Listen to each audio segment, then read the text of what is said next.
সাধারণ জনগণ পুলিশকে সহায়তা করেছেন এবং 5 জন ব্যক্তির নাম আমরা পেয়েছি।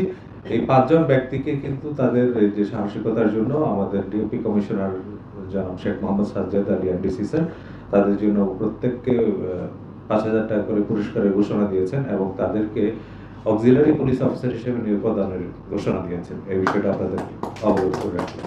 26শে মার্চ একটা সংঘবদ্ধ ডাকাত চক্র যারা মোটামুটি একটা অপারেশন পরিচালনার জন্য পুলিশ বা আইন শৃঙ্খলা বাহিনী যে ধরনের প্রিপারেশন নিয়ে যায় সেই ধরনের ফুল প্রিপারেশন তাদের ছিল। তাদের সাথে র্যাবের কোটি পরা এবং জ্যাকেট পরা অবস্থায় যেমন লোকজন ছিল, সাথে ছিল মিডিয়ার একবারে মাইক্রোফোন, জিটিভির মাইক্রোফোনের একটা ব্যবহার করা একজন সাংবাদিক ছিল, 2 জন ম্যাজিস্ট্রেট ছিল এবং যারা সোর্স হিসেবে কাজ করে বা এই যে এখন সব দেখা যায় ছাত্রদের একটা প্রতিনিধি 5-6 জনের ছিল। তার মানে ফুল একটা কম্বিনেশন ছিল যে অপারেশন টিমে। তারা যখন 5:45টার দিকে ওই বাসায় যখন ঢুকতে যায় তখনই কিন্তু ওই বাসার যে সিকিউরিটি গার্ড আছে তাদেরকে প্রথমে ঢুকতে দেয় না, মানে নিষেধ বাধা প্রদান করে যে আপনারা সকাল পর্যন্ত ওয়েট করেন। কিন্তু তারা বলে যে না, আমরা ম্যাজিস্ট্রেট সহ আসছি, আমরা অপারেশন পরিচালনা করবো।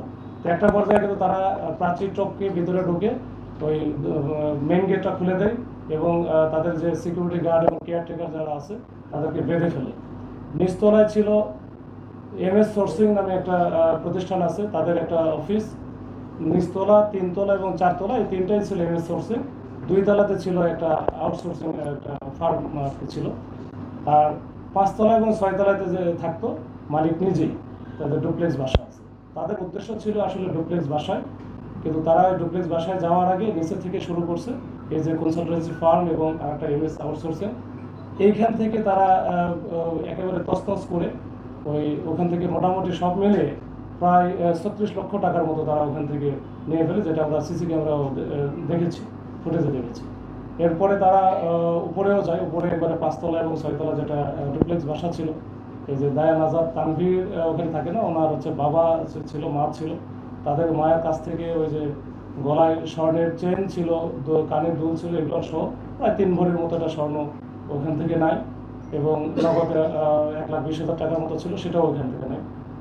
তো নেওয়ার পরে অন্যান্য এদের টার্গেট ছিল হয়তো বা যে ওই বাসায় যেহেতু তারা অনেক বড় একটা স্বর্ণ অলঙ্কারের ব্যবসায়ী, ওখানে প্রচুর স্বর্ণ পাবে, তো এইগুলো একেবারে তছনছ করে ফেলে। হয়তো তাদের টার্গেটটা তারা পূরণ করতে পারে না।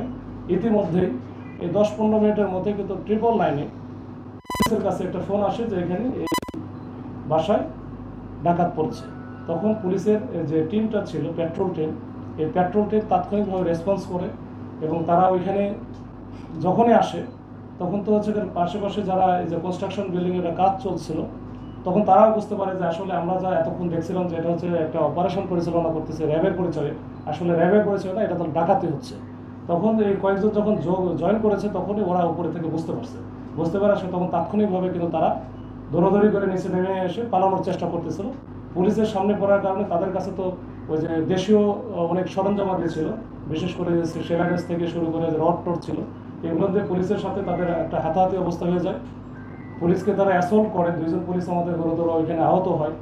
এরপরে আহত অবস্থায় কিন্তু আমরা ওইখানে এই স্থানীয় জনগণ এবং এখানে বাসার ভিতরে যে সিকিউরিটি গার্ড ছিল, ইতিমধ্যে তারা আবার কিছু তাদেরকে বেঁধে ফেলছিল এর আগে, তারা কিন্তু একসাথে হয়ে এই 4 জনকে ধরতে সক্ষম হয়।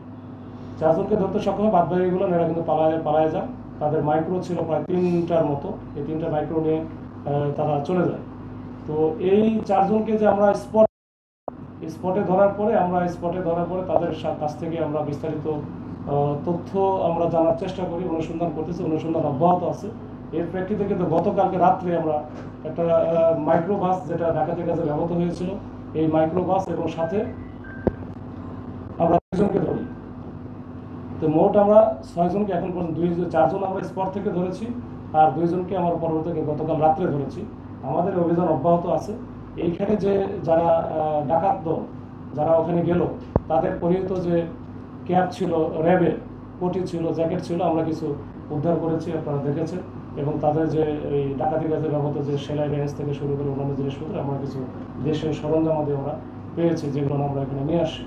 তো তো এই হচ্ছে আবার আমার একেবারে সংক্ষিপ্ত একটা ব্রিফিং যে আমরা এই ডাকাতি কাজে যারা অংশগ্রহণ করেছিল, এই যে র্যাব পরিচয়, ম্যাজিস্ট্রেট পরিচয়, সাংবাদিক পরিচয়, আমরা ইনশাআল্লাহ আমরা চেষ্টা করতেছি যে এই 6 জনের বাইরে অন্য যারা আছে তাদেরকে আমরা অতি শীঘ্রই খুব তাড়াতাড়ি আমরা আইনের আওতায় নিয়ে আসতে পারবো বলে আমরা বিশ্বাস করি।